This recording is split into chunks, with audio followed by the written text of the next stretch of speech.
Hello and welcome to Future Building. I'm Mathew Aitchison and I'm Professor at Monash University and CEO of Building 4.0 CRC. In this podcast, we take a broad look at buildings and building in contemporary society and what's coming down the pipeline in the future. We'll talk with invited guests and experts in the field, where we'll cover news and trends along with research and developments in the industry. Future Building is proudly sponsored by Building 4.0 CRC.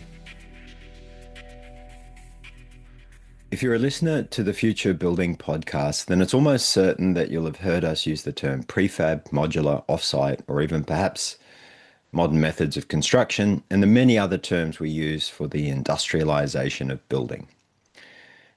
In my words, I think that means making building more like a manufacturing industry and less like the traditional construction industry. Those who know a little more about history of building would know that the wider project of industrialization of building has been underway since the early 19th century. Let's say it started around 200 years ago. The arguments for a more industrialized mode of building are numerous, and efforts over the past years have been countless.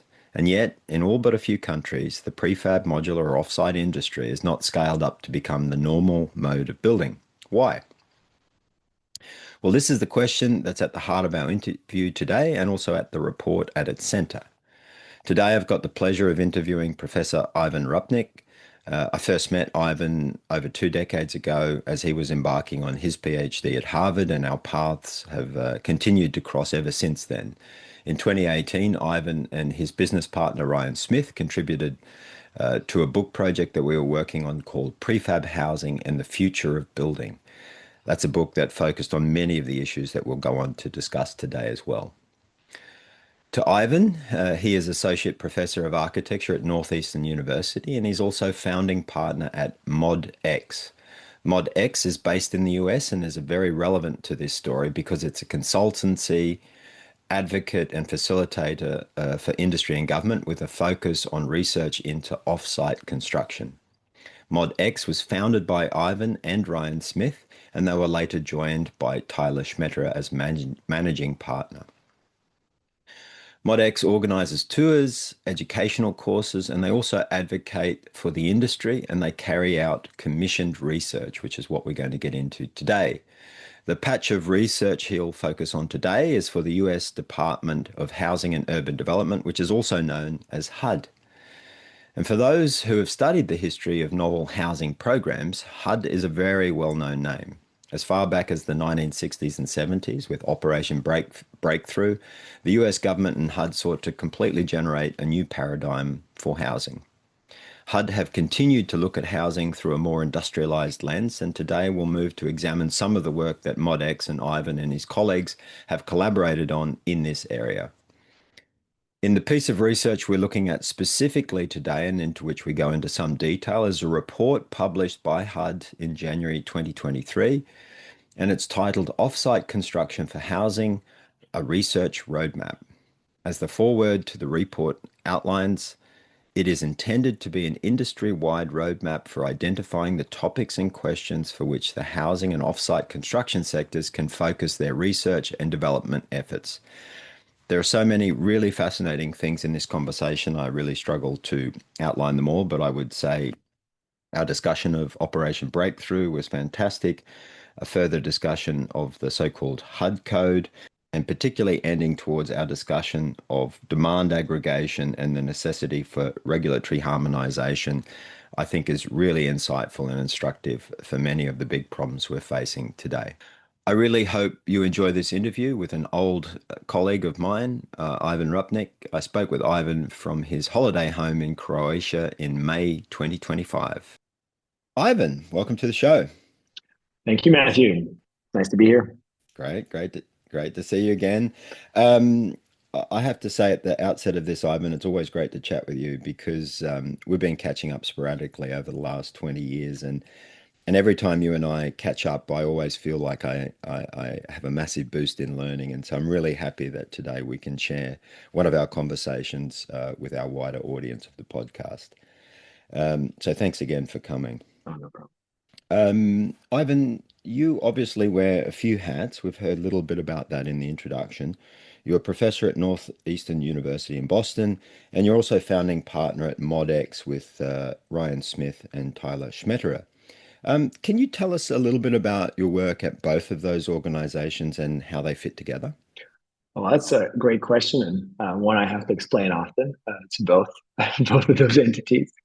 Yeah, so I mean, maybe to talk about ModX first. So we're a research-based advisory group. We work with industry and with government, and we try to kind of move the needle forward in terms of innovative industrialized construction.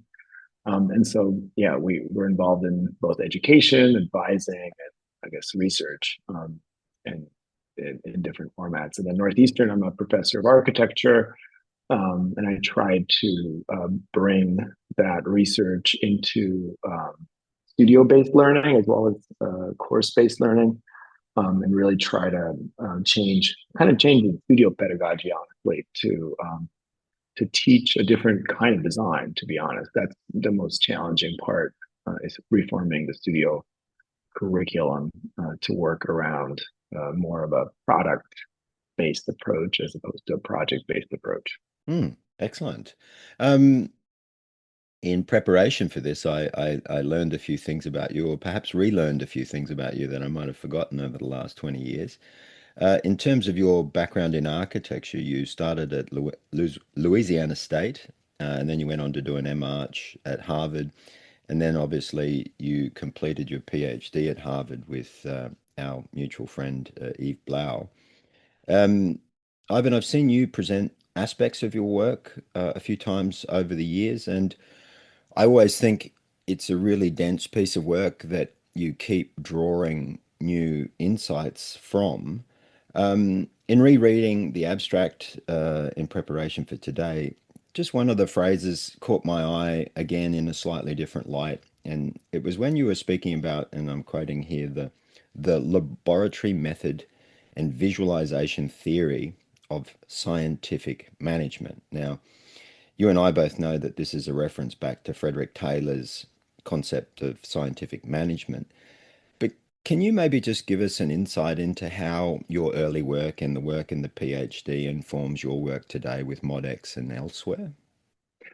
Yeah, I can try to do that quickly, but it's interesting because the PhD work. So I was before I started the PhD work because when I was working with Eve Blau, we were looking at sort of the architecture and urbanism of Zagreb, which is my hometown, and there was a really interesting prefab company that worked in former Yugoslavia, and it just didn't make sense how they could produce so many housing units so efficiently and using pretty advanced materials. And the technologies didn't really explain it, and really it was the design tools, and the design tools were tools that looked like what you would see at the cover of an Edward Tufte book. So they were drawings that the cosmonauts used to plan trips to space, and they were really truly space-time drawings that these architects, not engineers, were using to plan, really units.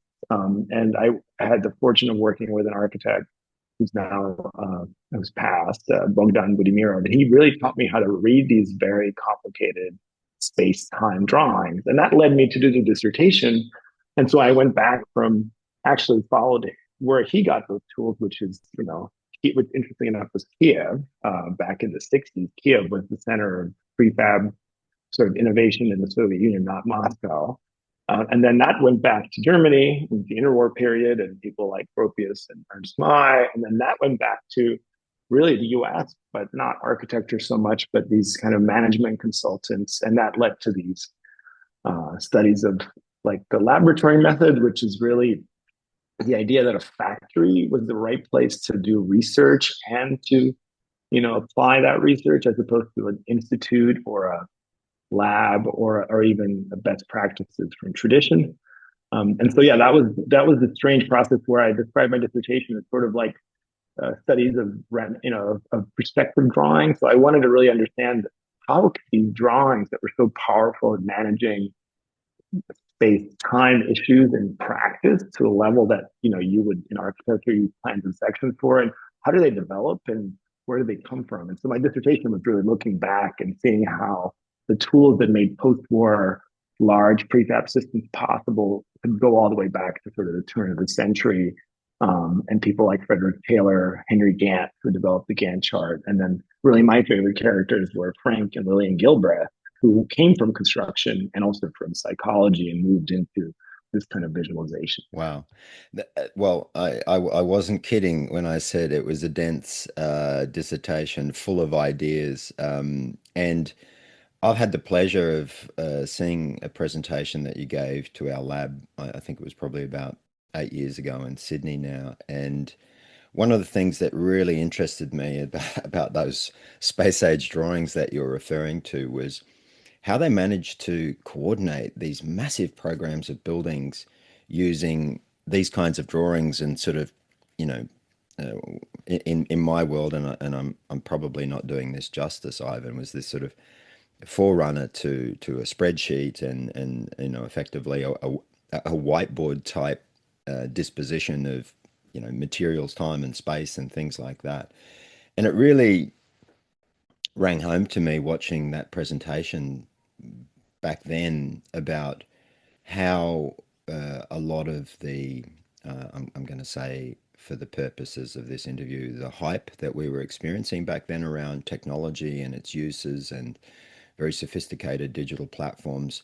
Of course, all of that stuff is great, but here we had people and companies doing all of this stuff completely analog and generating way, way, way more housing than any of the companies we've seen who've chosen to jump on the technology railroad tracks. That was a real insight for me back then. Did I get that right, or am I way off? Yeah, no, you did. Yeah, and it feels like a different life because that felt very academic. I enjoyed those studies, and really after visiting you in Australia, things changed. We can talk about that, and all of a sudden, actually, really thanks to Ryan Smith, who's also a researcher, but who had learned how to make these things relevant to industry. What's been shocking is how these stories and these insights and these really beautiful drawings and these fantastic histories that I think you and I, from a different part of our careers, enjoyed, all of a sudden became very relevant. And that's been honestly the biggest shock of my career is that these things that I really enjoyed studying because I like studying things that interest me have become so relevant. I would have never guessed that. That's fantastic, and I think for anyone listening who might be from a research background or perhaps even a PhD or a postdoc, I think what Ivan's just said there is one of the real joys of doing research is that oftentimes you start out on a path, but you actually don't know where it's going to lead you. And the kind of serendipity that you've just described there, I think is really important, Ivan. Look, I want to move on to the next part of our interview now, which is you explained a little bit about ModX and what you guys are up to there, the advocacy, the advisory, and the research, and many listeners who are familiar with ModX and your work would also know these fabulous tours that you guys organize. Uh, but I specifically want to dive a bit deeper into the work you've been doing with the US Department of Housing and Urban Development, which many of us know and love as the acronym HUD.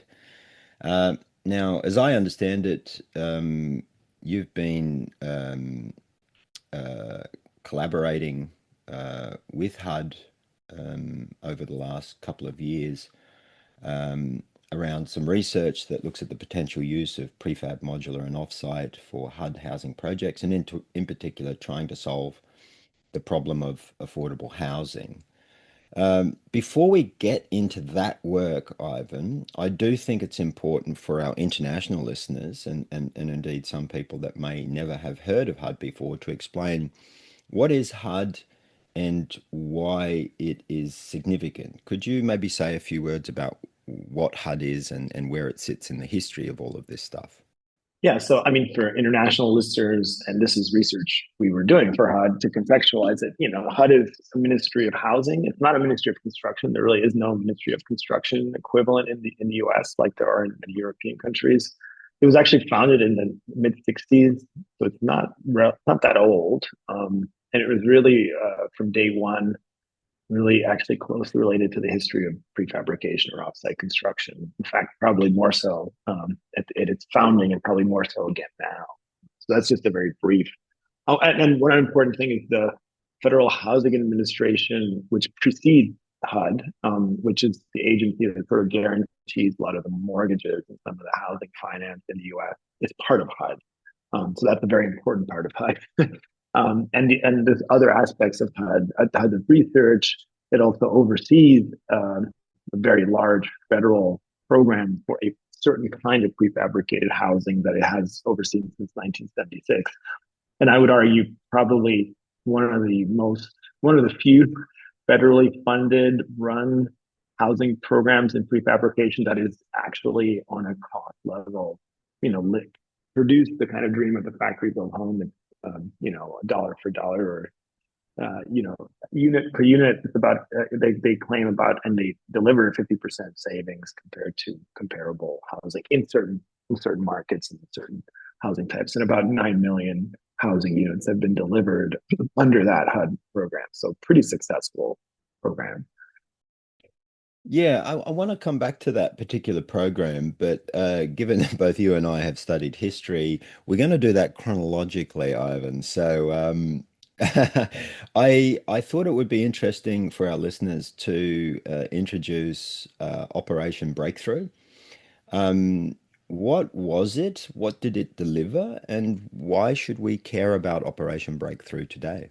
Well, so Operation Breakthrough was kind of the founding program of HUD. It only really started after a few years after the agency was founded. And so Operation Breakthrough was a kind of a research and demonstration project. It was not a housing program. So the U.S. had essentially a major housing program in 1968 set up where there was a goal by Congress to build 26 million housing units in 10 years, which is quite a lot. And as a way to not just meet but exceed demand for housing at the time and to stabilize housing costs. And they had realized very quickly that it was literally impossible to build that many units with the same materials, labor, and land. And there was an understanding that there would need to be a change in the project delivery and production.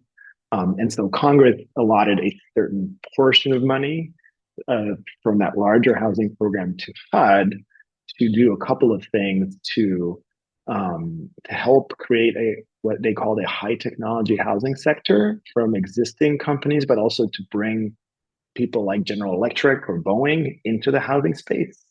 And really, one of the other research goals was to demonstrate the cost of a fragmented regulatory environment on innovative construction.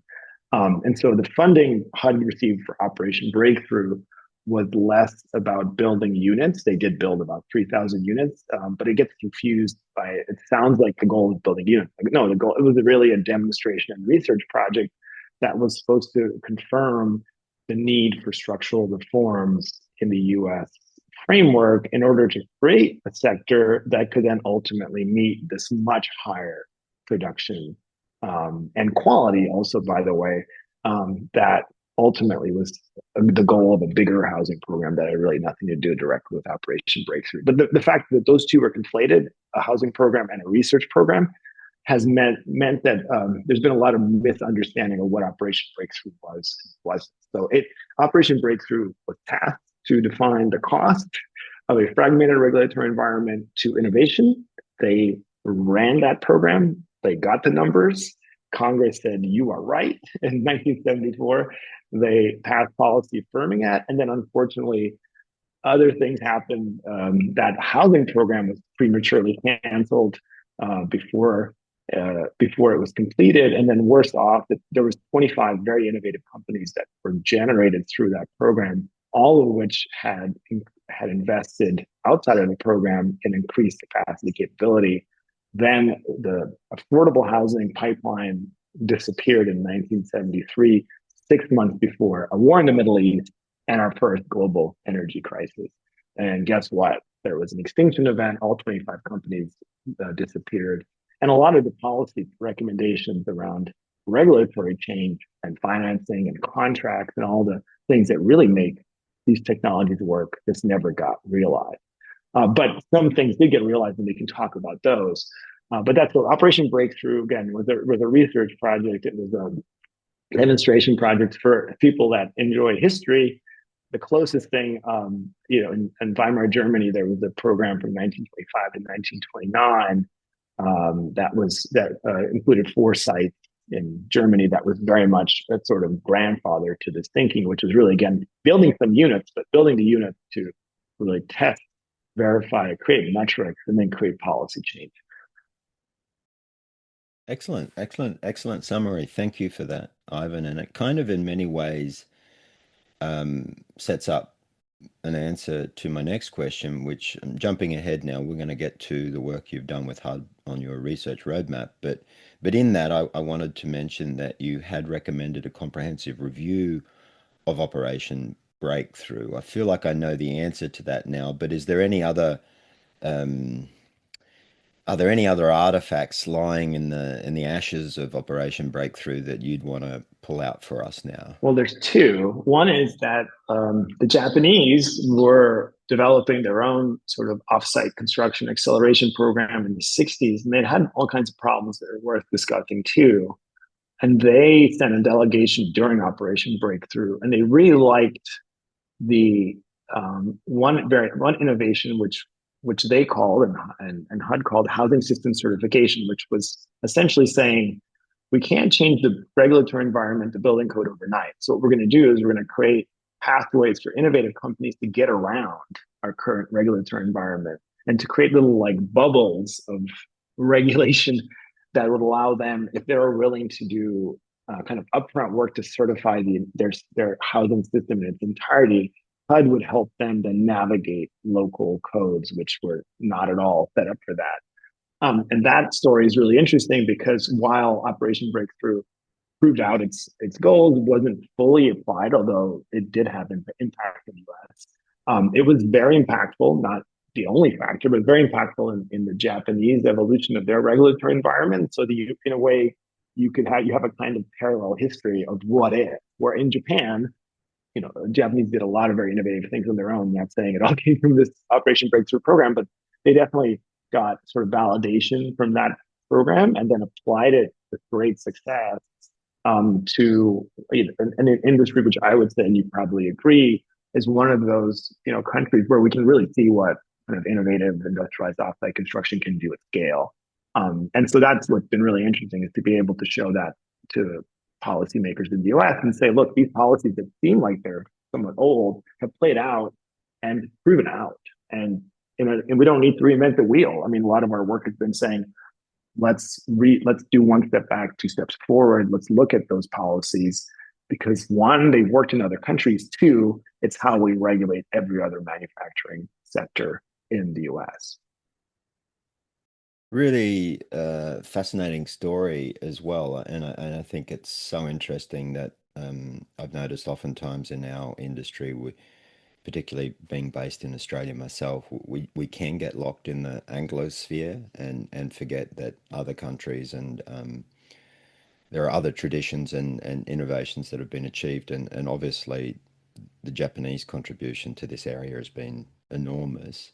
Um, Am I right in saying, and this is my next question, then that one of those bubbles that you just described would be the HUD code itself, Ivan? And perhaps you could talk us through what that HUD code is. You foreshadowed some of that before, but what's customarily known as HUD code, can you give us a bit of an overview of that? Well, since you like history, and I think it's relevant here, the HUD code. So the You're right, I do like well, so history. Operation Breakthrough was focused on really looking at how to make a more conducive regulatory environment for all forms of housing delivery, and really, reform building codes and all kinds of other things en masse. Interestingly enough, already in the US, the mobile home sector, which grew out of the recreational vehicle sector, was quite strong. So, in tandem with Operation Breakthrough, 1 in 4 housing units in the US were already mobile homes.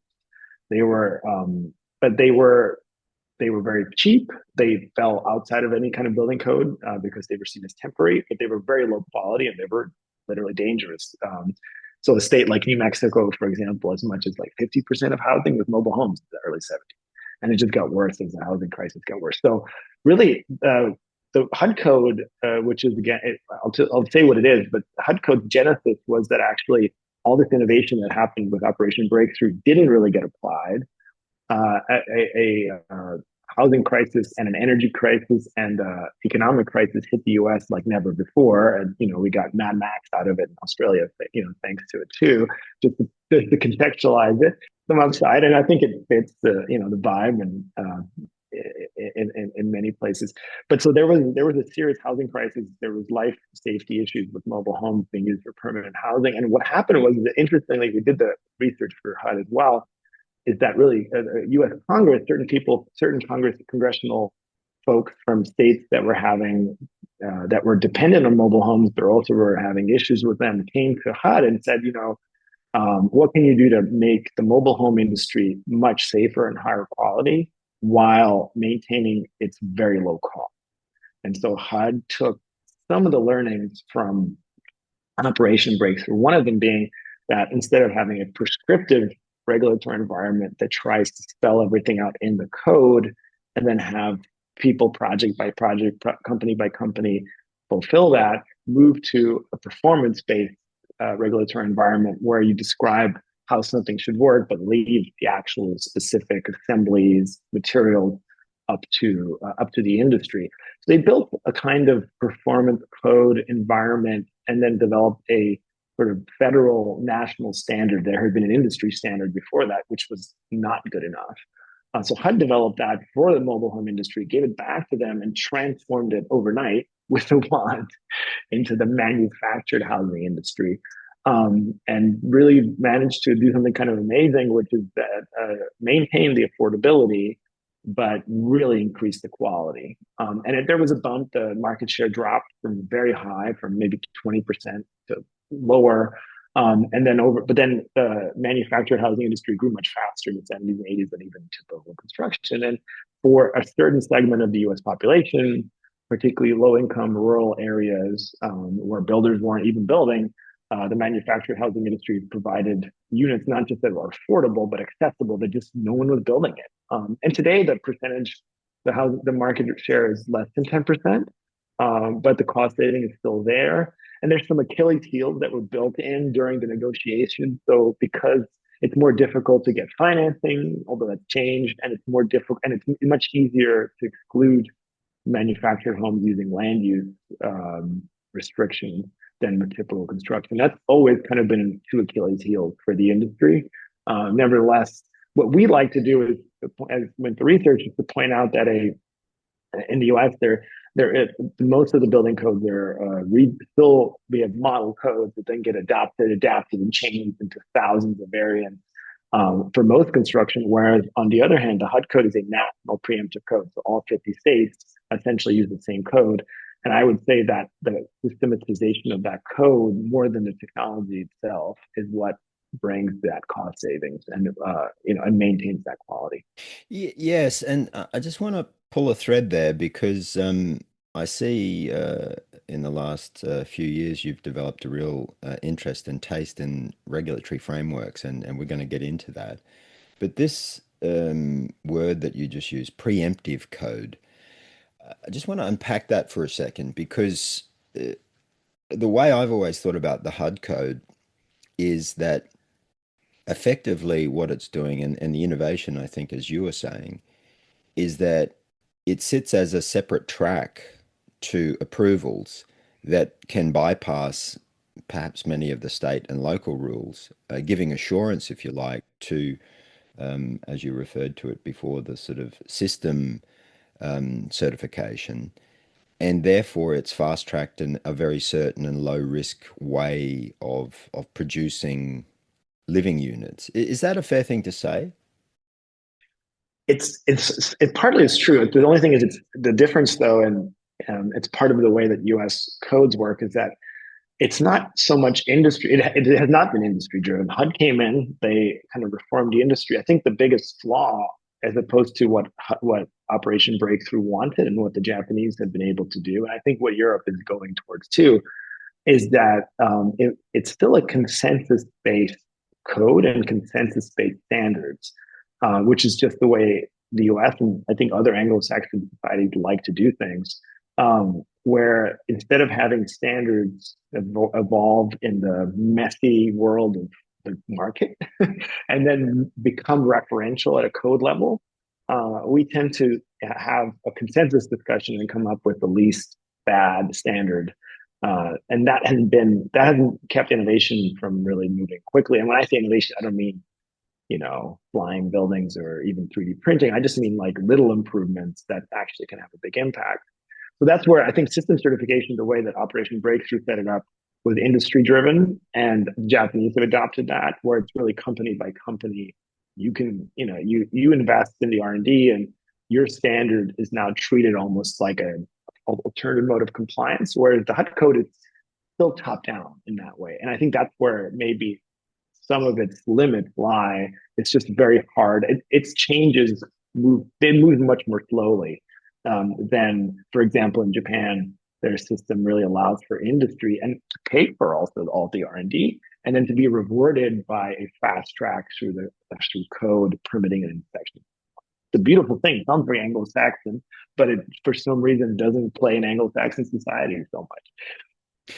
Yeah, that is interesting. I mean, a ray of sunshine here. The Australian government has decided over the last 6 months or so that this is of grave importance to them, and that we are also embarking on such a system certification style process. We're not sure exactly where that will land at the moment, but the work has begun.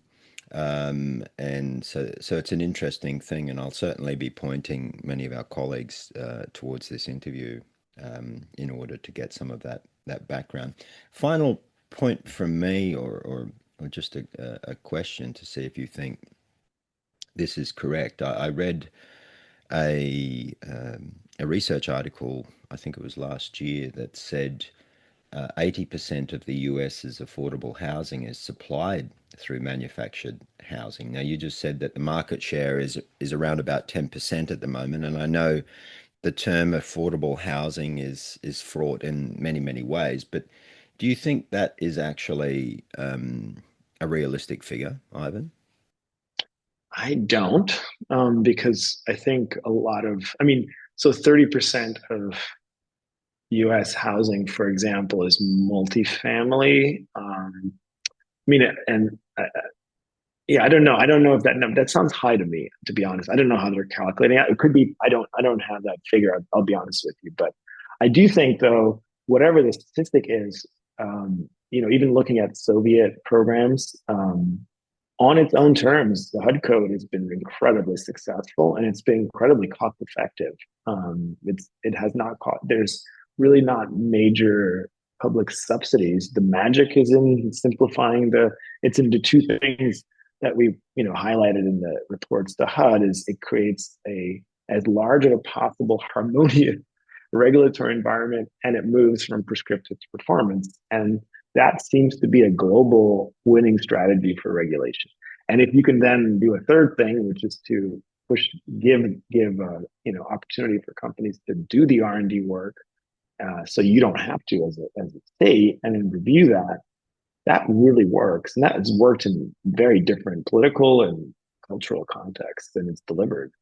I mean, we shouldn't forget here, right? The landmark work by I believe his first name was Arthur Bernhardt in his massive book that sets out, the successes and trials and tribulations of the mobile slash manufactured housing industry, and I think the regulatory part is definitely one of the major pillars of that, but the ability of that industry to set up a complete production, distribution, transportation, and land use system is something that has been unrivaled as far as I'm aware in any other program in any other country, certainly in the last 100 years. So um, I think it's a fascinating case study that we probably can't do justice to today. But let's get now a bit more into the work that you've been doing, which includes reviewing many of the things that we've just been speaking about, as we said, but I'm just going to lay out a bit of a timeline and then we'll walk through some of these things. So, as I understand it, your first piece of work has been the research roadmap, which we'll get into in a second. And then there's been some additional work more recently around certain action plans that relate, no doubt, to some of the points pointed out in the research roadmap. And then even moving to suggest certain regional pilots and things of that nature. Is that a fair scope, Ivan, or have I missed anything in that? That's right. Yeah, yeah, and I think the weirdly again, the historical research has proven to be really helpful because between the research roadmap and the action plans, really we try to develop what we're calling a conceptual model for effective government-led acceleration of offsite construction for long term. But really, what has been if we need government action in this, what does that look like when it's successful? Yeah. And that was the transition from the roadmap, which looked at really barriers, to the recommendations for a federal and then now for regional action plans. Really doing this kind of transition from the historical work that we both like to do into kind of almost advising work, and trying to develop a model that says what has really worked, particularly in the last 50 years. Mm. So what government actions have actually been cost effective and really had an impact on supply, on affordability, on the quality, on performance. Yeah, I just want to underline what you just said there, Ivan. I think that is so important for those of us who work in this space.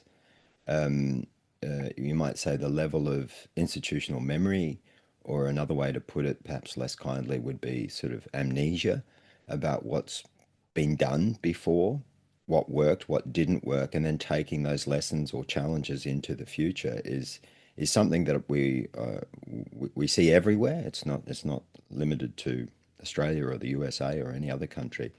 And so I couldn't agree more with what you just said.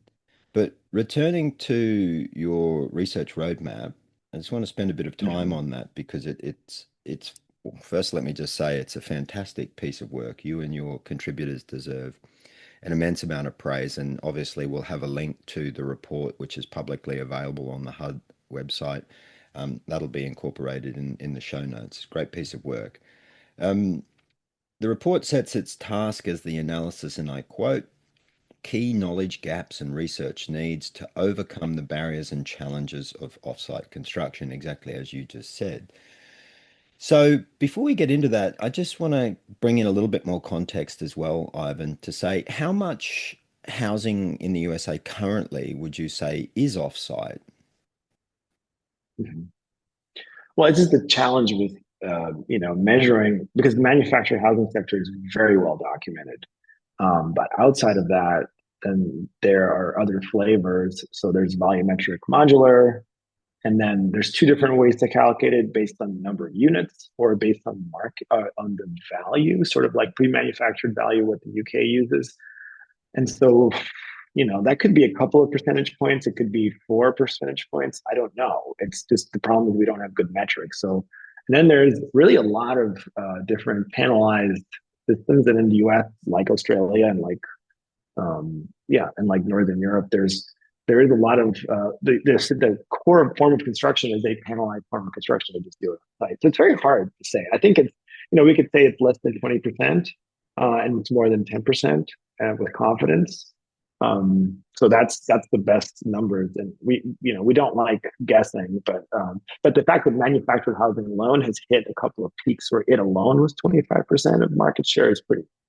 So, you roll effectively manufactured housing and some of those other types of um, prefabrication into one number.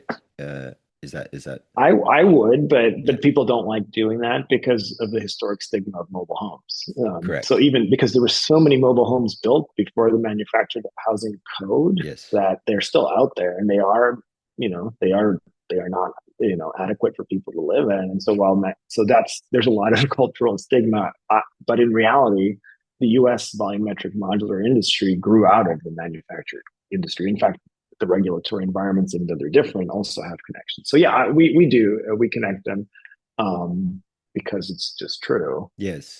But it's what's harder to measure in the U.S. and in other markets is the growth of kind of industrialization and prefabrication within what we would call conventional, and how much that's approaching these more value add process. It's very hard to measure. It's hard to measure that in Japan, by the way, too. Um, Yes. I mean, it's we, just to give you some detail that under, you know, underscores exactly what you've just said, Ivan, in Australia, we have exactly the same issue.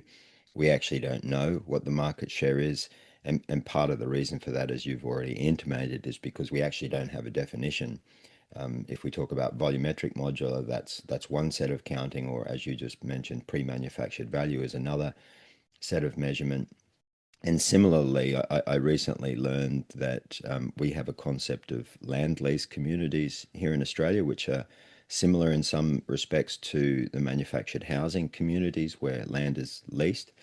And I recently learned that despite the fact that I think there's about 5,000 such units across Australia that have come up in the last 5 years or so, they're also not counted as housing, which just strikes me as very strange. People live in them, they live in them long term. These are not caravans that are being moved from day to day. So there's clearly a lot of work to be done on the metrics and the framing of some of these things and getting more data in this area. But what I'd like to discuss with you now, in the report, you and your co-authors set out 6 different areas, and I'd like to get into that a little bit about what is holding the industry back. Just quickly, I'm going to race through these 6 areas, but those of you who've are so inclined will certainly get into this. The number one was the regulatory framework, no surprises given our conversation today. Number two was standards and system performance. Number three, capital finance and insurances. Number four, project delivery and contracts. Number five, labor and workforce training and management. And finally, number six, business models and economic performance. Um, Ivan, I feel like based on our conversation already, the regulatory framework is obviously top of mind for you, but maybe you could just give us some insights into what you discovered looking through that, and what would you yeah, consider yeah. to be the top 3 barriers? Well, I mean, I came from my dissertation work, really, you could say was project delivery because it's like, how do you actually design for manufacturing assembly, right? So that was always a big thing. And then I assumed early on in my career that was the big issue. Most folks coming in, we worked with industry and we worked with academics on that one, including some international folks. So there was a technical committee put together. We were the project technical chairs. They all kind of focused on really finance, which of course is a big issue. We settled on regulatory as the key issue because the regulatory piece actually, you could say, just made all the other problems worse. And it informed. So, insurance contracts, even business models, everything was kind of built by the water within which you swim. And actually, we had even issues with talking to industry because they would rank regulatory lowest in terms of their barriers sometimes, partly because for many reasons that maybe I don't need to go into, but partly just because they were just so used to the barriers that the other ones seemed more obvious. So regulatory was a big one. And then we could find ways that it impacted. So project delivery, project delivery is influenced by contracts. Contracts, again, are influenced by a regulatory environment that, for example, pushes decision making towards the end, which I'm sure it does in Australia too, since it assumes you're going to be doing a project by project, site by site kind of work. So yeah, we just kept both the comparative studies, countries where offsite construction not only grew, because who cares if it grew, but that achieved societal goals.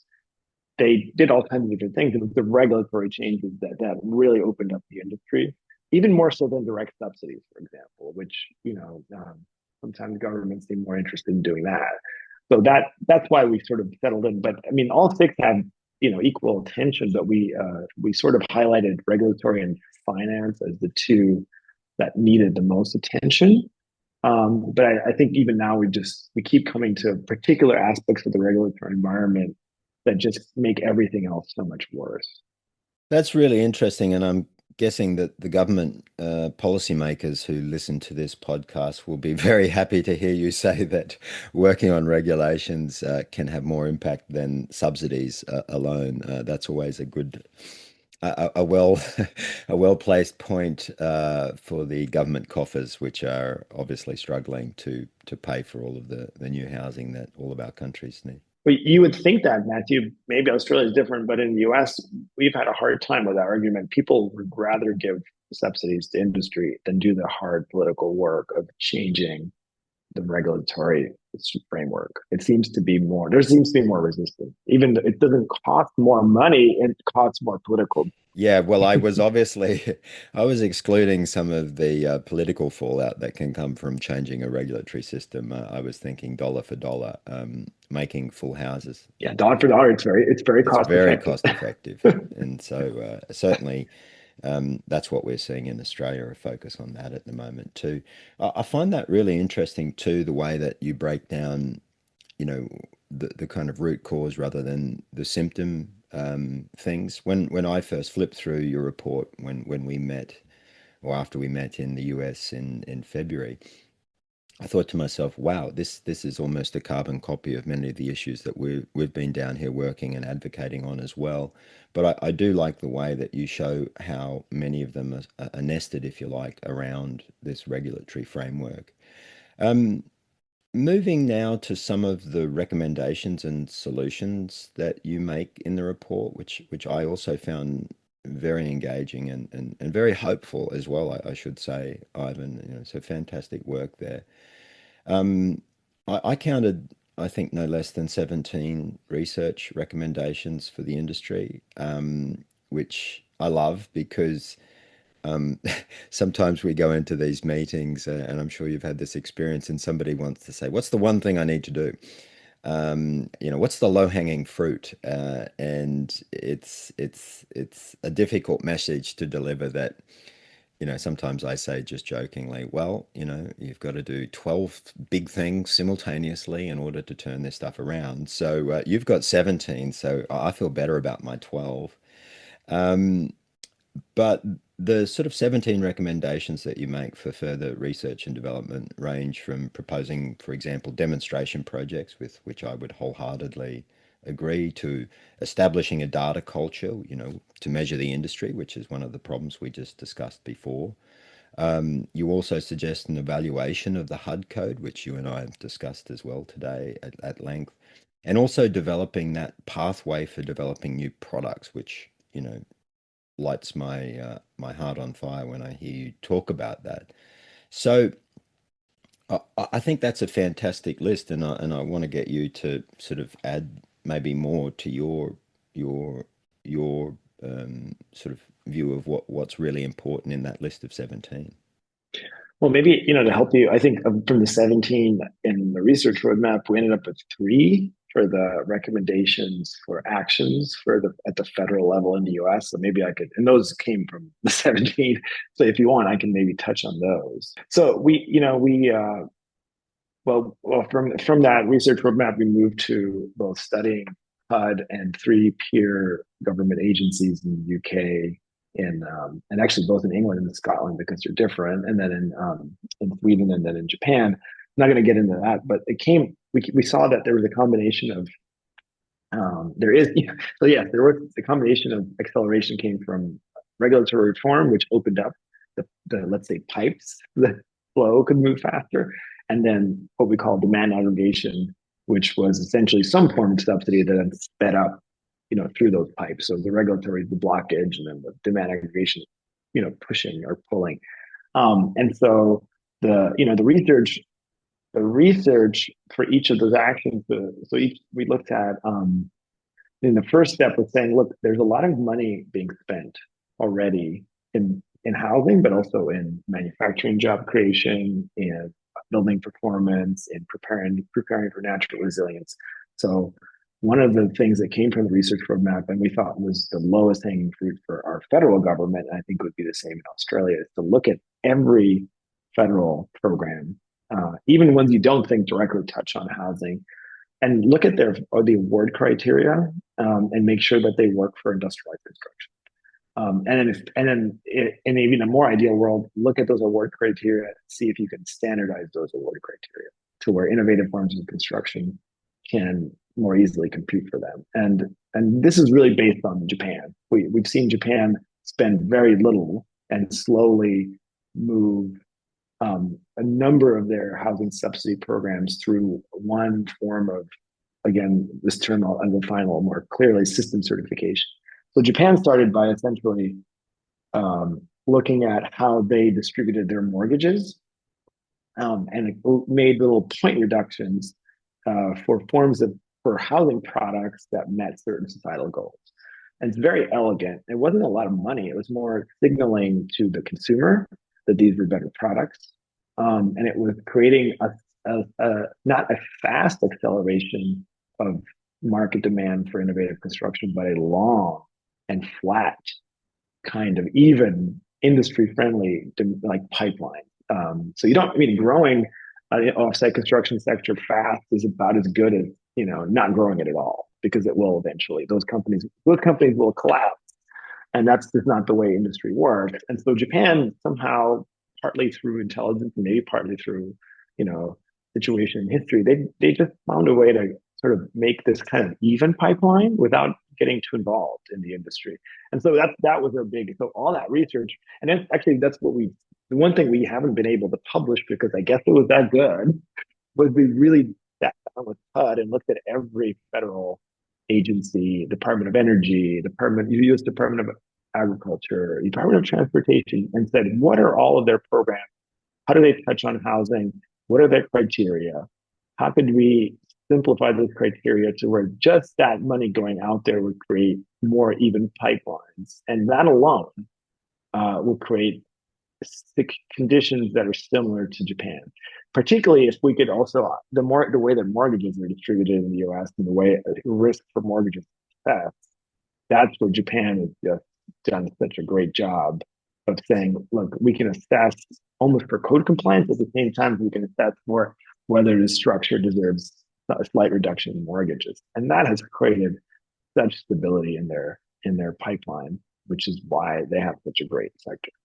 Which, for those of us who've spent a lot of time in this industry as well, if my impression is if we go and ask many manufacturers, what do you need to grow your business or to be more stable, they'll say a stable pipeline, or a larger pipeline, and so that really is the secret sauce here. Ivan, regulatory reform and harmonization, demand aggregation. You said there were three. What was the third one? Well, so it's those two working together. I think it was demand aggregation and regulatory reform, and you put I mean, and certainly there's sort of education of the sector, but that kind of happened. But I think but the education piece, government can be involved or industry can be involved, but the two that government is absolutely necessary for are those two: demand aggregation, and we have three. There's demand aggregation. Usually, government, even in the most capitalist pro business sectors, for whatever reason, seems to go directly to guaranteeing procurement, and that works. And then it doesn't, and then you turn off the spigot, and those companies are gone every time. And what again, we love Japan because it looks like what you would think an Anglo-Saxon culture would do and never does, which is to say, no, we're not going to do that. We're going to look at all our subsidies. We're going to look at small but consistent, rewards for good behavior, for adult behavior, and we're just going to do it for a long time. We're going to do it for 50 years, and we're going to achieve seismic resilience that way. We're going to achieve aging in place that way. We're going to achieve accessibility that way. We're going to achieve circularity that way. And we're just going to, you don't need a lot, but you need to be consistent, and that will create industrialization across the board. And that was our first recommendation to HUD. Like, if you want a silver bullet, you don't need a new technology. We don't think you should spend a lot of money, but you should look at the funds you're putting out there and the funds other agencies are putting out there and standardize their work criteria and make sure that they, work well for industrialized construction, and you'll get a stable pipeline without even necessarily. Now you can put more subsidies out there if you want, and for lower income housing, it's going to be necessary. But for growing the sector, we think that has been the gold standard.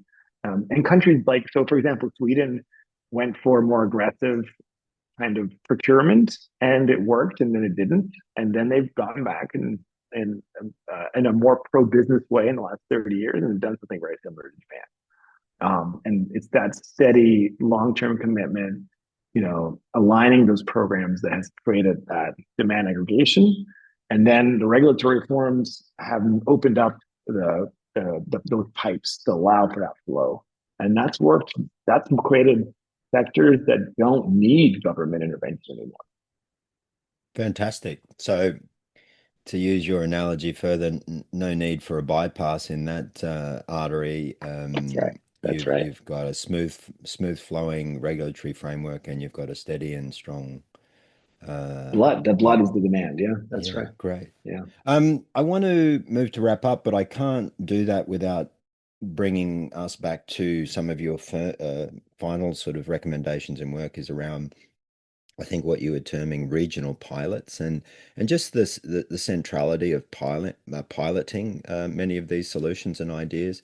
Ivan, how do you think about piloting some of these ideas? Well, so I'll give you a specific examples. We worked with before we even worked on with HUD. We worked with some nonprofits in Minnesota, and in particular in Minneapolis. So Minneapolis was one of the first cities to reform its zoning to allow for what we would call missing middle kind of housing in what were formerly single structure detached housing lots.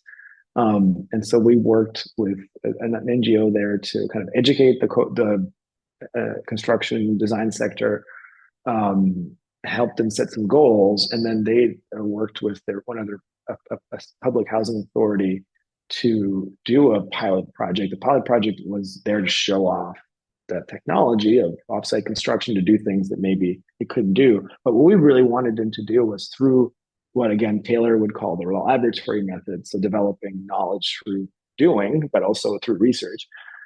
We asked them to develop an RFP, request for proposals, that would not only that would create a level playing field, that would create rules for selecting teams where and conventional on-site builders and off-site builders can compete equally, and that what would be rewarded was innovation and integration, not just technology. And then, in our hypothesis was if you do that, if your award criteria were good, you'll get a better result. And they did. But we could have, we had all the research, we did the research.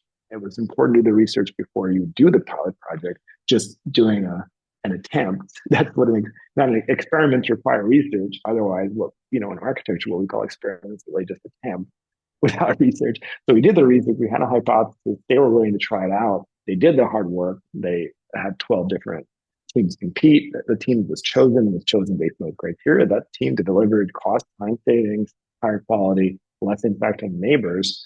But it also helped them develop the real tool that came out of that was a set of new award criteria that you could use to really distinguish between different proposals, not from a technology perspective or an aesthetic perspective, but from a kind of all of the things that are in the research roadmap perspective, the contracts, the business model, the things that really make technology work.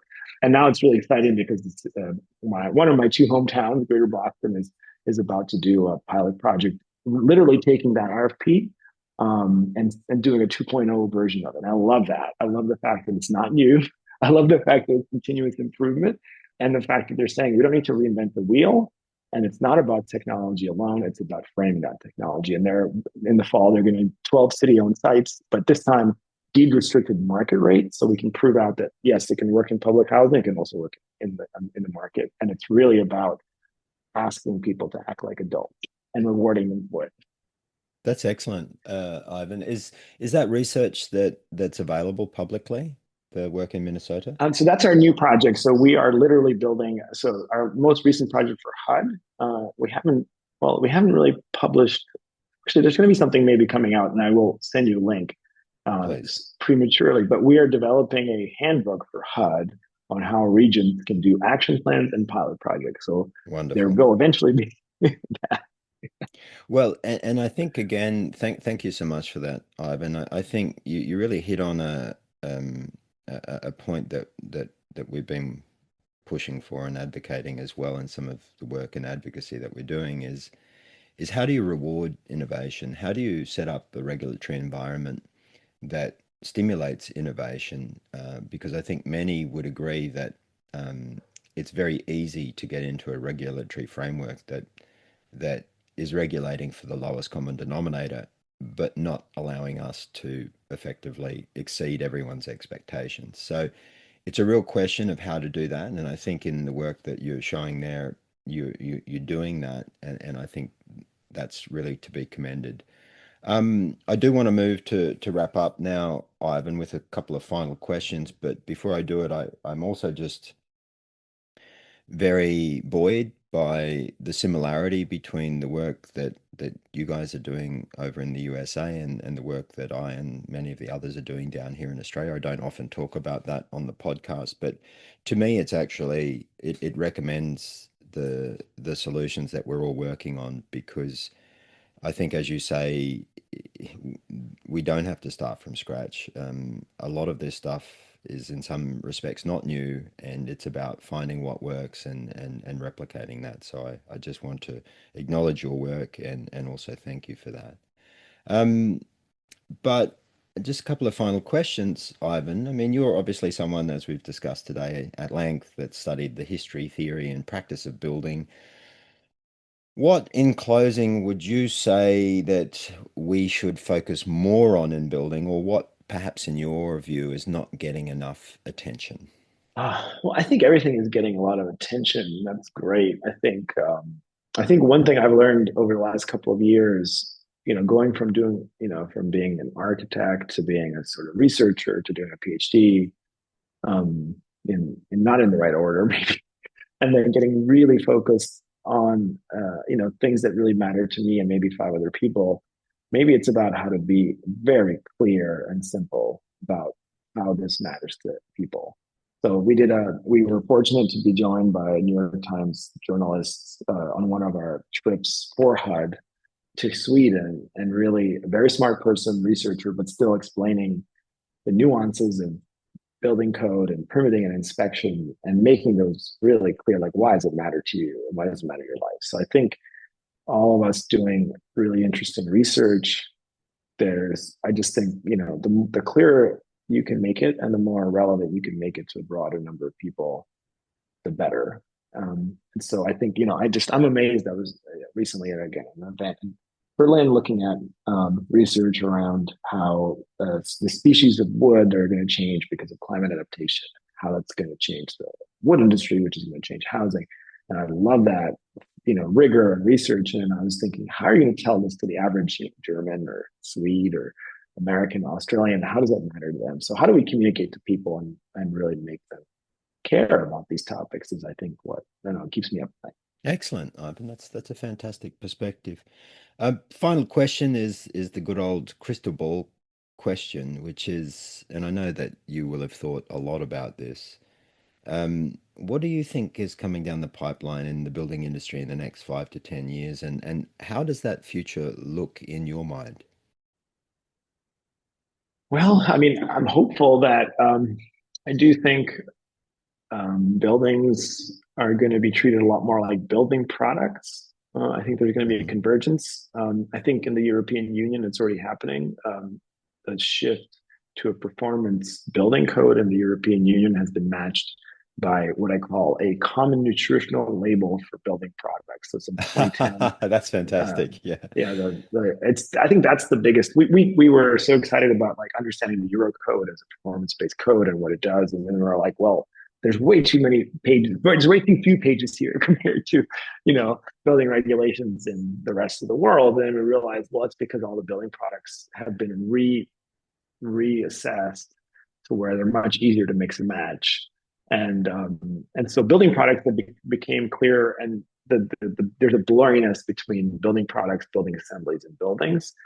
And I think that's the European Union has led. It's taken it 50 years, and I know Australia and Canada are looking at this. New Zealand is maybe even further along, and I think we will in the U.S. and other countries will be moving in that direction too. So it'll become, which doesn't mean that buildings. In fact, if it doesn't mean buildings will become more repeatable or standardized. It means that their products, the building products, are becoming more flexible. Buildings are becoming a little more standardized, and there's a kind of blurriness between the two, and that makes thinking about circularity, that makes thinking about carbon accounting a lot easier. And I do think I think that is a hopeful future. I think there's other futures where we don't do much and we don't address any of the issues that we want to address. But I'm hopeful that that's the way it's going to go, and I've seen it. And countries like Sweden, we're going to be doing a webinar very soon about their new building code, which is very exciting. That are showing what's possible when you really simplify the regulations and really encourage innovation. Fantastic, Ivan. I love your last two answers. They've been very different to many of the answers we've had on the podcast previously. So, sort of underlining what it is about the work you do that matters to people, and then looking at this future view of the industry that's an industry of products rather than an industry of handcrafting buildings out of raw materials, That we strikes don't me have as a anymore. very exactly that are rapidly diminishing, and I don't mean to be flippant about that. Um, Ivan, that's been fantastic. To our audience, I hope we've delivered on our promise that the conversations we have are always fascinating and insightful. I always learn so much, Ivan, when I talk to you, and I really appreciate that. I appreciate the work you and your colleagues are doing over there. So thanks again for your time today. For our audience, I really hope that our conversation has delivered today. It's always fascinating to talk to Ivan. I think you get a sense of the length and breadth and depth of Ivan's knowledge, and I really appreciate the fantastic work that Ivan and his colleagues are doing in the USA. So many thanks again, Ivan, for your time today. And as always, for our audience, notes and references will be added online as part of our show notes. And thank you for listening. And Ivan, thanks once again. Thank you, Mathew.